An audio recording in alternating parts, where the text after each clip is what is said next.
Ente juga yang ada kopi sama kantong ikan. Weh, ti hau. Hau bele ti. Sorry. Olango. Mau langut sale ko langu na mai. Pambau.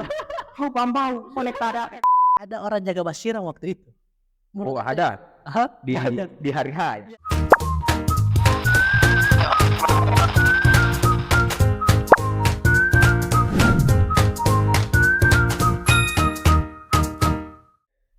Hai, bertemu lagi dengan saya Andi Arifudin dalam program Cover Story.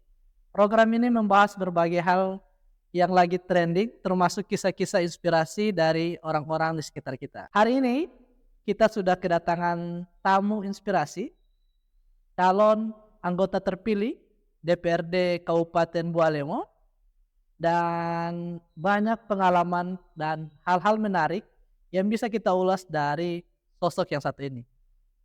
Selamat datang di Rumah Kreatif Globos ID, Helmi Rashid. Bagaimana kabarnya? Alhamdulillah. Sehat-sehat. Ya. Anggota DPRD terpilih untuk periode 2024-2029. Banyak hal yang harus saya ulik dari orang yang satu ini.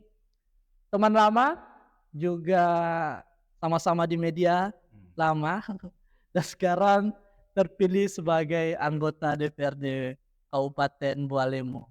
Bagaimana rasanya terpilih, Pak Ani? Biasa aja.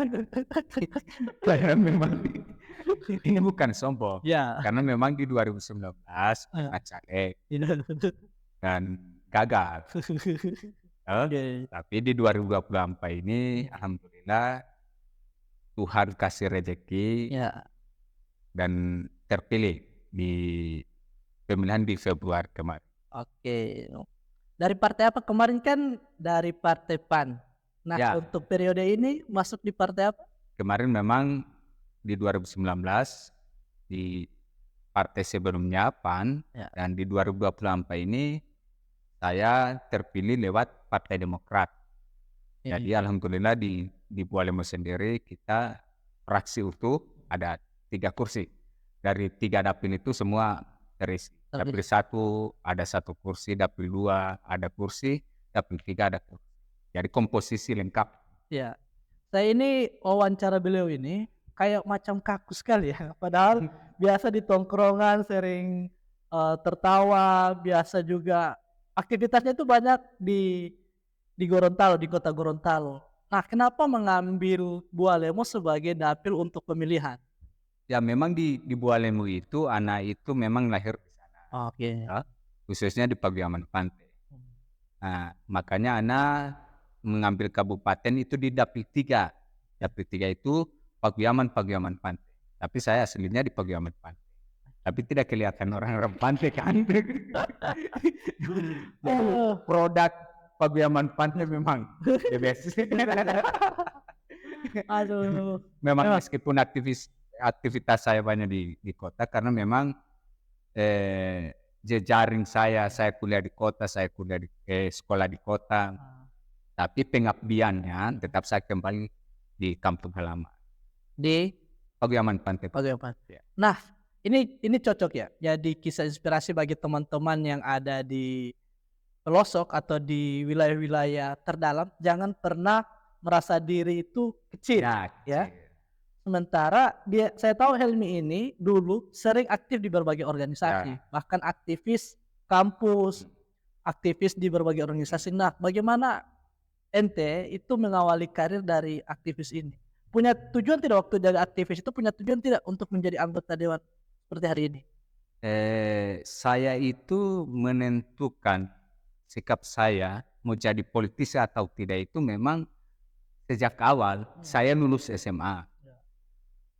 Saya lulus SMA waktu itu memang saya terinspirasi dari senior kita juga, senior wartawan Pak Lino Mohi. Jadi saat itu waktu saya SMA, beliau itu maju di DPD. Dan saya termasuk yang bagi-bagi di stiker ini. Beliau stiker ini saya termasuk bagi-bagi. Dari situ memang saya sudah tentukan bahwa kayaknya bagus ini jadi politisi. Jadi impian itu yang terbawa. Tapi kan biasa anak saja di usia muda ini itu bukan anti ya, artinya belum ada prospek untuk maju politisi. Nah, ente ini kan dari 2 periode lalu ya, Ya. sudah maju. Berarti ketika melibatkan diri sebagai politisi dan masuk partai, artinya ada cita-cita, impian-impian yang harus dikuburkan, termasuk kayak orang mau melamar Ya, CPNS, apa semua itu mau kan masuk boleh.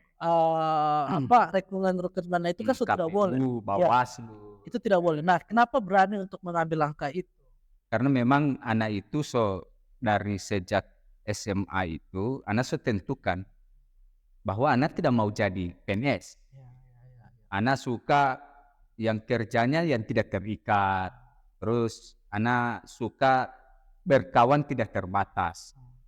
Nah, di politik ini anak lihat memang di samping orang melakukan kerja-kerja kerakyatan, kerja-kerja sosial, orang tidak dibatasi untuk baku taman. Artinya orang bebas. Orang baku taman dengan siapa, apalagi orang basic ya wartawan. Jadi di wartawan juga itu kan memang orang sudah diajarkan untuk tidak memilih teman. Sekalipun dia mau dia latar belakang apa, tetap harus orang baku taman akan. Dan alhamdulillah itu terbawa sampai saya bacalek. Jadi pas waktu bacalek itu memang di periode pertama ya tidak ada juga coba-coba. Cuman anak mau baca pola. Di pola ini kira-kira bagaimana? Waktu maju ini. Jadi di 2019 itu anak maju pertama, anak turun-turun. Pokoknya modal sosial apa semua ini ada bikin semua. Dan pada akhirnya Tuhan belum mengizinkan. Kalah berapa suara dapat berapa suara dulu waktu lalu? Anak kalau di 2000 ini itu mungkin di 200 lebih, 100 lebih. Saya lupa itu. Nah, untuk periode kedua ini? Di periode yang kedua ini saya hampir 1000-an. Di partai baru Demokrat? Ya, di Demokrat. Jadi dapat dia pola, dapat pola, makanya saya bilang, ini polanya cuma begini. Dan harus orang bikin begini. Dan terpilih? Dan alhamdulillah terpilih. Yang paling lucu bagi anak, selama saya sebagai anak berteman dengan Helmi ini, anak tahu DP kondisi keuangan.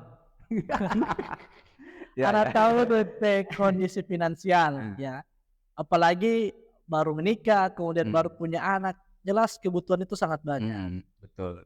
Kira-kira orang kan bilang ketika orang maju caleg itu pasti punya modal yang besar. Ente sendiri bagaimana dengan kondisi itu? Anak-anak tahu ente kondisi saat itu, seperti itu. Kira-kira bagaimana? Karena wajar Bapak tahu, karena ente juga yang ada bobby sama tahu ikan. Tidak. Dan memang kemarin itu ya uang itu apa ya? Bagi saya di politik uang itu nomor 2 lah. Tetap perjuangan ikhtiar itu yang pertama. Jadi memang anak kemarin dari banyak caleg itu dari sisi finansial memang anak terhitung ini. Tapi kan karena anak latar belakang aktivis, wartawan, jangan mau kalah ini dengan barang ini kan. Jadi sudah tahu pola itu yang dimain. Iya, karena memang kemarin di 2019 saya lihat, ini ternyata di sana itu ngana kalau mau bacalek, ya bukan cuma di sana sih, rata-rata di daerah-daerah khususnya di Gorontalo. Kalau ngana caleg, maka seliannya ndak ada doi. Aduh, orangnya ndak pilih kasihan. Ada yang mau pilih, tapi tidak bikin tadi rupa ngana. Berarti seolah-olah punya duit waktu itu. Ya, memang kemarin itu orang bekeng dan itu salah satu strategi. Salah satu strategi. Orang tidak ada niat mau bakal, cuman orang lihat biar orang tidak ada doi ini, tapi orang mampu. Bukan tidak ada doi memang ini, tidak. Kasih dapat susah ya. Biar orang susah ini jangan kasih nampak kasih ya. Cukup buat orang yang tahu. Dan alhamdulillah kemarin di 2019 khususnya di dapil saya itu murni memang orang bapilih.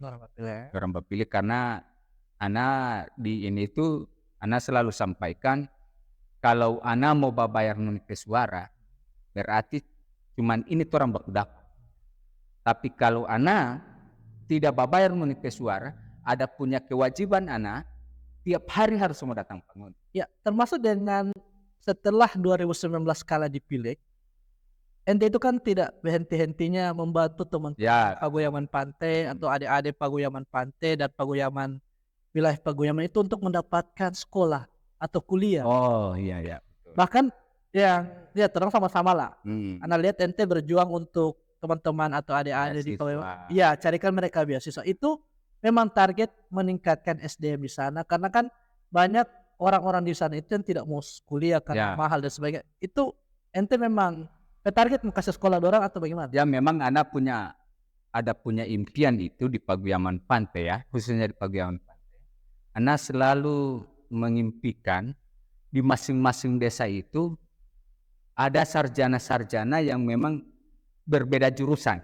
Misalnya di desa A dia ada sarjana arsitek, dia ada sarjana pendidikan, dia ada sarjana apa lagi ya, penjas, kesehatan.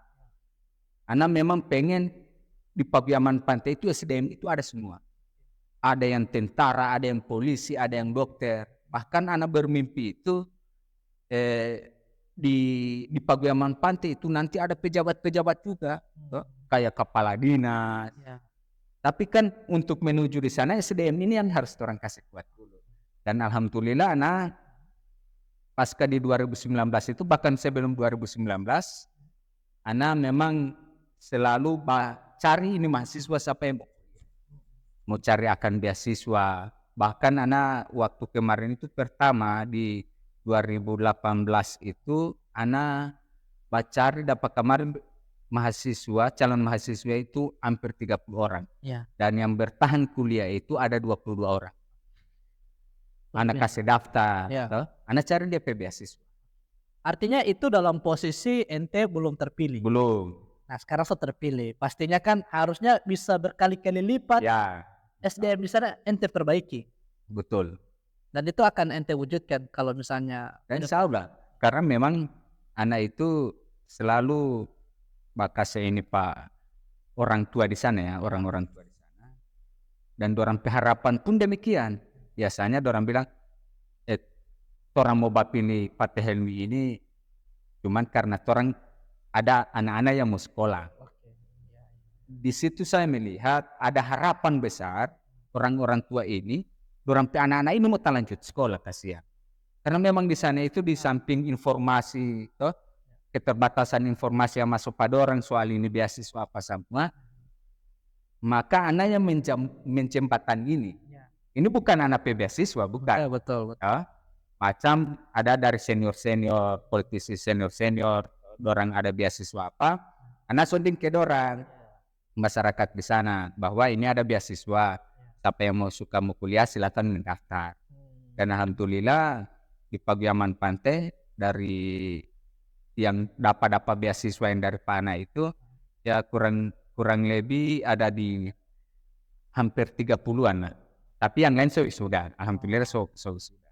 Memang ada cerita-cerita juga yang memang cukup menyedihkan juga. Apa DP cerita itu? Biasanya waktu kemarin itu anak itu jadi dorang ini kan di kampung.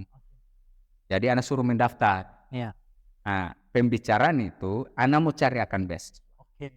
Dan alhamdulillah anak itu pasca pileg itu 2019 itu kan anak jadi juru bicara Bupati Walemo. Ya, betul. Nah, ini yang kesempatan yang anak ambil untuk mau balobi dorang beasiswa di Pemda. Dan alhamdulillah Pagoyaman Pantai itu dorang itu dapat support dari Pemda untuk dorang beasiswa. Cuman kasihan memang banyak yang jaga putus. Dorang kendala mau bayar kos. Bayar kos, makan. Ya. Jadi kehidupan sehari-hari ya. Kehidupan sehari-hari. Buku dan sebagainya. Ya. Bahkan ada kasihan yang mau WA Pana, ada WA Pana belum makan. Ya. Dia orang tua misalnya 2 bulan belum kirim, Ya. mama dan papa belum pakase doi. Iya, iya. Jadi anak itu kadang-kadang terpukul di situ. Sehingga aja memang anak jaga berpikir serta mau dapat kamar beasiswa kasihan, mau makan yang susah, tempat tinggal yang susah. Bahkan ada tawaran kalau bisa Pak Helmi biar apa? Dorang PSPP orang mau bayar, mau kos-kosan itu yang dibayar. Paling setengah mati anak mau pergi sini. Ini SPP anak bulan ya kos-kosan per bulan. Dan SPP itu bayar SPP per anak kuliah. Cuma tiap bulan. Memang banyak ini perjuangan ini. Makanya anak di ini itu Bualem itu kan ada dorang sekretariat. Iya. Itu yang di jalan apa itu ya? Yang mau ke Hotel Aston itu. Oke, jalan. Oh, ada Wisma Bualem di sana. Oh iya. Memang anak di situ melihat ini kayaknya potensi. Cuman kan tidak terawat lagi. Sehingga anak berpikir bagaimana ini mau kasih baik ulang, mau direnovasi supaya kasihan ini orang yang susah ini mau tinggal ini di kos-kosan ini ada orang tetap tinggal. Paling tidak ada orang tua, bomba pikir orang makan. Kalau cuma soal makanan, ya dianggaplah dia ini cuma pindah tanpa makan. Betul. Paling tidak dia sudah ada tempat tinggal. Sehingga tinggal mau ditata lagi itu. Harapannya begitu. Nah, tapi eksekusinya kan ada di orang ini kan. Abang, ente harus perjuangkan itu barang itu supaya bagaimana ente kan pernah berada di posisi itu. Ya. Waktu kuliah pasti ente badan sudah sadar. Ente badan jadi ente harus berjuang karena ente pernah merasakan di posisi. Ya betul. Mungkin dari beberapa orang atau anggota dewan yang sekarang yang sudah duduk di DPR itu pernah merasakan hal yang sama, tapi ketika sudah duduk itu tidak merasakan. Anak muda, ente muda, orang punya harapan yang sama. Bagaimana adik-adik ini orang bisa berdayakan mereka, bagaimana bisa. Ente kan waktu kuliah juga nyambi kerja. Ya betul. Nah itu harus ente lakukan ke depan. Nah di posisi sekarang banyak Pemda yang melihat bahwa ini menjadi beban. Ya kan, ketika ada proposal tentang asrama yang harus diperbaiki itu menjadi beban bagi mereka. Nah kira-kira program ke depan ente mau bikin untuk khususnya, saya sih mendukung agar anak-anak muda atau yang tidak putus sekolah di tingkat SMP, SMA itu bisa lanjut. Nah TP program paling spesifik itu apa? Kalau anak sih bukan pada persoalan program ya.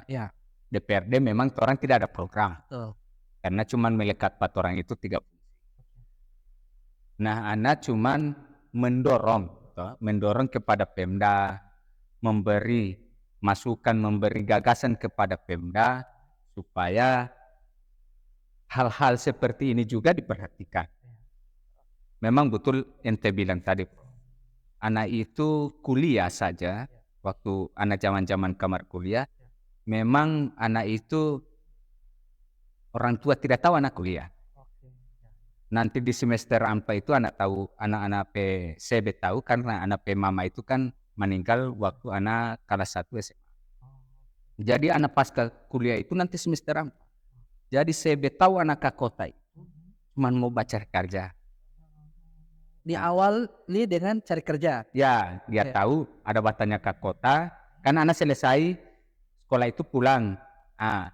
Di kampung itu anak karena jenuh apa semua, makanya anak balik ke kota. Balik ke kota dengan alasan baca kerja. Jadi anak diam-diam daftar kuliah. Saat itu setengah mati beasiswa. Jadi anak daftar kuliah, daftar sendiri. Dan alhamdulillah ada yang biayai. Jadi di selama proses kuliah itu bro, anak itu pindah-pindah sekret. Ada organisasi kemahasiswaan, himpunan mahasiswa Islam, anak dikader di situ dan anak numpang hidup di situ. Tinggal di situ lah. Ya, tinggal di situ anak lama. Berapa lama? Ana dari awal kuliah bro. Awal kuliah itu sampai terakhir itu ana di sekretariat. Jadi di kader untuk tinggal Memang kader itu. tinggal di sini. Memang anak target juga ini anak harus mau kader di sini. Iya. Supaya anak tinggal ini di sekretariat. asrama. Ada tempat tidur, tinggal makan. Tinggal makan. Jadi memang anak itu bro, selama kuliah itu orang tua tidak pernah ada kiriman. Ya. Nanti semester apapun kan ya beliau ini anak PCB dapat tahu anak kuliah. Dan dalam proses itu memang ya suka duka. Ya. Bagaimana anak mau sakit, Betul. anak mau sakit harus anak tanggung sendiri. Begitu juga mau makan. Jadi anak itu pernah mengalami bro di masa puasa, anak itu cuman mau basahur. Anak itu basahur dengan air keran. Anak basahur dengan air keran. Ya. Kemudian anak buka puasa, bacarin masjid yang ada bubur. Jadi anak makan bubur di situ satu kali banyak untuk sahur. Satu kali banyak untuk sahur. Dan itu setiap puasa. Setiap puasa dilakukan. Setiap puasa itu anak alami. Apalagi kan taman-taman semua kalau puasa ini kan orang pulang. Ya. Anak itu puasa tidak pulang. Bahkan hari raya. Hari raya itu anak tidak pulang. Saking susahnya Helmi saat itu. Ya. Jadi memang tapi anak yakin bahwa jatah susah itu memang harus anak mau ambil duluan. Ya. Makanya orang tanya kenapa di umur begini ente so istilahnya Dewasa sebelum suksesan lah toh. Sukses so di umur begini. Anak bilang ke siapa orang bahwa anak ini anak jatah susah ini anak so ambil. Sekarang anak tinggal ambil jatah senang. Karena jatah susah ini memang anak so kasih habis kamar dan mahasiswa. So NTP takdir. Iya. Ya. Bahkan anak itu pernah makan mie. Ada biasanya mie kalau sudah lobang kan ada beef. Iya. Anak masa itu bro. Bukan makan saja. Bukan makan saja. Harus di dua. Makan sesaja. Itu bikin lebih cepat. Makanya orang bilang kiapa anak so pepai sekali. Ya. Karena memang anak so alam di kamarin mana kurus sekali. Oh iya. Betul. Jadi memang orang tidak ada yang orang hidup untuk bayin itu untuk mencapai kesuksesan di posisi ini tidak segampang orang lain. Ya. Orang ini berdarah-darah dulu. Iya. Ada didikan yang keras dari senior. Bahkan anak saja itu ketika mau mengambil keputusan untuk bertarung di politik itu sebenarnya ini kan cuman anak niatkan ini sebagai ibadah. Iya. Sebagai ibadah supaya anak betul-betul kalau pengen mau bantu orang ini tidak ada niatan apapun. Misalnya anak mau bantu supaya dia mau pilih. Iya. Prinsipnya ini anak serahkan saja ini mengalir sendiri. Oke. Selama proses Pileg 2024 kemarin, ente itu kan selalu dengan anak. Ya. Betul. Jarang bahkan Kak Boalemo itu paling saya anak pernah itu 1 bulan 1 kali. Ya, betul. Bahkan semua pemilihan entah 1 minggu atau beberapa H-minus berapa itu ada Boalemo. Tapi menang. Ya. Ente tadi ente sebenarnya ada trik, ya. Ini ada tidak cerita lucu di balik itu?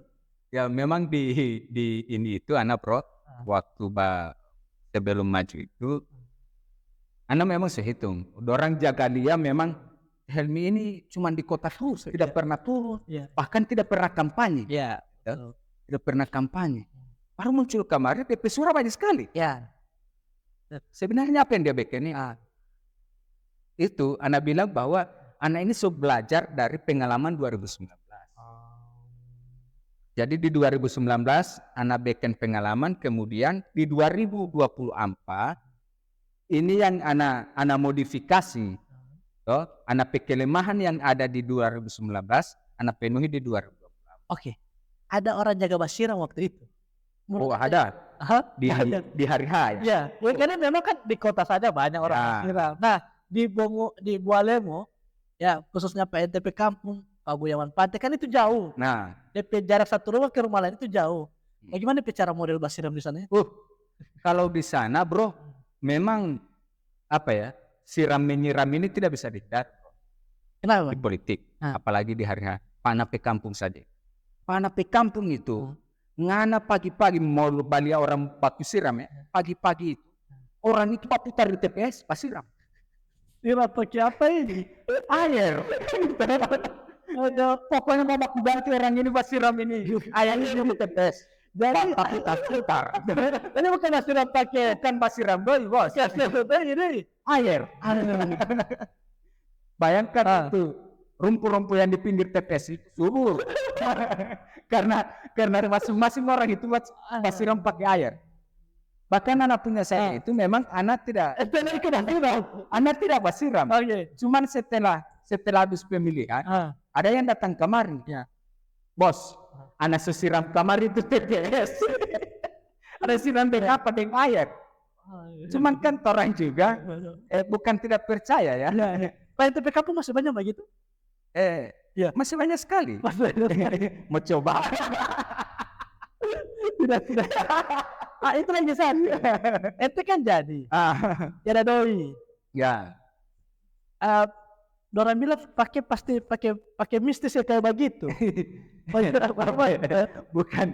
Memang dorang bilang kalau bukan pakai doi, pakai doa. Pakai doti. atau sebaliknya. Dan jangan ente langsung mau doti nih kalau semua dari kamar. Bisa belah dijauhkan. Cuman memang kemenangan anak itu, anak yakin ya, ini ada doa-doa orang yang terjolim. Ya. Seperti apa itu? Ya. Misalnya memang di ini itu orang-orang yang memang merasa dorang terjolimi oleh keadaan, toh, dorang pe kondisi ekonomi dan dorang butuh pengharapan ke anak bahwa anak bisa memperjuangkan ini, maka dorang ini berdoa. Ya. Dan anak yakin sekali itu. Dan terbukti ini doa-doa ini dorang ini kasih ya tanpa anak kasih doi, alhamdulillah dorang berpilih panah. Makanya anak selalu mengucapkan banyak terima kasih Pak anak pendukung-pendukung ini, khususnya adeu-adeu. Tanpa anak bayar, alhamdulillah dorang tetap konsisten untuk mempersamai ini. Tapi nggak takut dengan itu doa-doa tadi. Ya dorang pasti sudah itu takut. Tapi alhamdulillah memang dorang bilang sudah bos, so tangkis. Itu harus Orang siram juga ini. Jadi pokoknya bapakku siram terus pekerjaannya di TPS. Nah, yang Anda dapat data itu dari beberapa teman yang ikut pada saat NT pelaksanaan itu NT persoalan itu paling banyak dari anak-anak muda, khususnya cewek-cewek. Nah, anak kan salah satu orang ke teman di dia selalu bahas status adeu-adeu. Orang berpikir bahwa NT ini ada adeu-adeu atau simpanan cewek-cewek lah. Tapi ternyata itu NTP metode kampanye yang kemudian itu membuat NT paling tinggi waktu dipilih oleh Gen Z khususnya perempuan. Ya, betul itu. Karena memang anak secara ini saja anak cuma jaga babas status itu adeu-adeu. Dan pada akhirnya anak baca, oh ini peluang.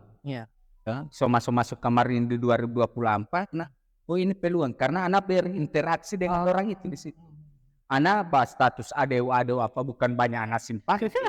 Siapa tahu. Anak cuman sebutannya saja ke orang. Dan alhamdulillah kan itu tren itu yang berkembang di sana. Kalau anak berkumpul dengan orang selalu ini kakau, orang adeu-adeu mau misalnya minta bola voli. Nah, jadi itu jadi jadi sapaan yang memang secara emosional orang so lebih dekat. Siap-siap abis ini setelah dilantik, kapan pelantikan? Tanggal 26 misal. 26 Agustus. Akan banyak kita adeu-adeu baru langsung. Ini artinya di situ cara pendekatan NTP pendekatan dengan partisipasi pemilihnya itu. Ya, karena memang anak bukan cewek-cewek ya. Memang pemilih Pak Ana itu 80% itu sesuai data itu perempuan dari kalangan perempuan. Baik itu ibu-ibu, cewek-cewek, terus yang Gen Z lebih banyak kayak orang kelas 3 SMA. Bahkan dorang itu apa ya? Anak petim itu dorang-dorang yang kelas 3 SMA, dorang-dorang yang anak-anak. Dorang senang dah anak muda. bahwa ini torang PKKU ini mau bertarung karena dorang meyakini bahwa anak ini representasinya dorang nanti. Jadi kalau dorang bapilih Pak Ana karena doi, oh enggak, memang militan, tapi 80% itu dari perempuan. Nah selain ente yang muda di DPR Bualem itu ada berapa orang? Orang yang anak-anak muda itu 1, 2, 3, 4. 4 orang. Ada 6. Enam Ada orang. 6 orang lah. 6 orang yang Ya. di kalangan 40 tahun Ya, ke bawah lah. 40 tahun ke kalau 40 tahun ke bawah orang itu kayaknya ada 9 orang kalau nggak salah. 40 tahun ke bawah ya. Iya, iya. Iya, 40 tahun ke bawah itu orang 9 orang. Lumayan banyak. Lumayan banyak. Ya, di Bualem itu yang terbanyak itu yang anak-anak muda. Jadi ini mungkin salah satu calon-calon generasi pemimpin Bualem. Ya, insya Allah. Jadi apalagi sekarang mau pilkada pasti suara anak muda pasti akan sangat dibutuhkan oleh calon-calon cakadan. Ya, betul. Apalagi ini memang orang pemilih ini kan 60%. Ya, Dari kalangan anak-anak muda, pemilih pemula, karena sekitar 60%. Jadi memang orang ini fokus, orang cuma bertarung begitu tanpa orang lihat, orang petakan mana pemilih-pemilih, mana yang terbanyak. Ya. Kalau anak sendiri waktu pileg kemarin, anak buka DPT, anak baca di situ, anak lihat ternyata DPT macam Pak anak pedapin dapil 3 itu, pagiaman pemilih terbanyak itu perempuan. Jadi anak coba hitung, daripada baku rampas sama laki-laki, apa perempuan aja. Dorang lebih-lebih. Jadi anak ada ini sendiri. Jadi anak setiap pertemuan itu, anak cari ibu-ibu, cewek-cewek, perempuan. Pokoknya anak butuh misalnya 50 orang ibu-ibu. Ibu-ibu saja. Ibu-ibu saja. Karena anak meyakini ibu-ibu, dorang tidak bakal kasihan. Kalau ini laki-laki bukan mau bilang dorang bakalnya anda. Cuman kan, aduh, orang ini salah kelakuan. Jambak akal sih. Masalahnya ini terempet tali, cuma tali pendek. Betul. Mau akal habis orang. Oke. Baru yang kedua, dengan ibu-ibu terang tidak banyak biaya. Orangnya ndak barok. Tidak barok ibu-ibu bilang. Tahu. Ya, kalau laki-laki, orang mau lihat, oh ya, mau bisa lamun telo dia hau. Apalagi kalau rokok misalnya orang bilang, rokok misalnya ada sana itu. Kalau itu kan orang jaga sebut bele itu rumah. Kan ada gambar rumah. Ada gambar rumah. Kan kajengking. Jadi orang bilang itu babau. Dia bahasa Gorontalo. Orang bilang, mau kasih kasana rokok toh. Orang lihat, tihau bele sorry, olangus. Mau langut salek kolangu le namai pambau. Hau pambau oleh tada oleh tada ada dirasa di salek. Berbeda dirasa ya. Mas beda. Oke. Itu orang bilang di salek. Hau ni hau bele. Anak pedalam hati. Wahalem tihau. Satu kali putaran habis. Kalau dengan ibu-ibu cukup 1 gula satu bungkus sudah aman ya. Jadi orang bawa cerita, bawa baku sedu dan tidak ada tidak kaku. Dengan ibu-ibu itu asik. Mereka lebih luas untuk lebih luas, apalagi ibu-ibu. Orang tidak takut baca cerita. Iya. Orang langsung. Bahkan orang bilang dorang pesebutan pana waktu di ini itu kakak idola. Jadi anak ini orang idola banget. Jadi darah ini kakak idola. Kalau kakak idola tidak macam ini lagi.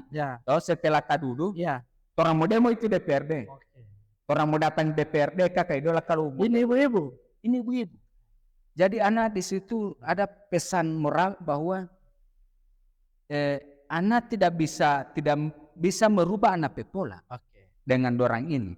Dan anak harus konsisten, makanya anak selalu bilang pada orang, doa kamari saya amanah. Di setiap anak mau berkunjung apa semua ini, anak tidak pernah bilang bahwa jangan lupa pilih kamar tehel. Anak tidak pernah ini. Dan tanya, dan coba cek di sana, di dapil panah. Anak tidak pernah setiap bersosialisasi turun-turun itu dengan masyarakat tidak pernah jalipata behel kamar saya ta jalipata tehel, saya tidak pernah begitu. Ana selalu sampaikan ke dorang bahwa doakan saya aman, bukan jangan pilih saya, jangan lupa pilih saya, tapi doakan saya aman. Karena saya tahu bahwa Tuhan selalu menitipkan tanggung jawab itu pada orang-orang yang memiliki hati besar untuk mengabdi kepada masyarakat. Terakhir, kapan terakhir Mbak fitting baju atau so fitting baju untuk sudah, alhamdulillah bulan lalu kalau nggak salah. Iya. Orang so bawa jas. Masih muat ini jas ini? Itu yang anak jaga pikir.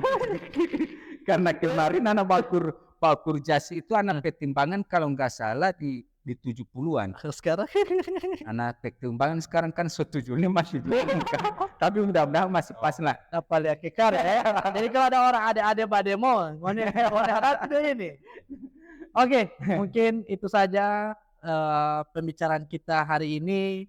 Terima kasih banyak sudah datang di Rumah Kreatif Gopos. Mudah-mudahan kehadiran Helmi Rashid di Rumah Kreatif Gopos di podcast ini menginspirasi teman-teman yang merasa berada di daerah terjauh atau merasa tidak memiliki kemampuan secara finansial untuk mengembangkan dirinya menjadi orang yang lebih baik. Helmi adalah salah satu contoh pemuda Bualemo yang berada di ujung Paguyaman pantai. Berapa jam kalau dari sini?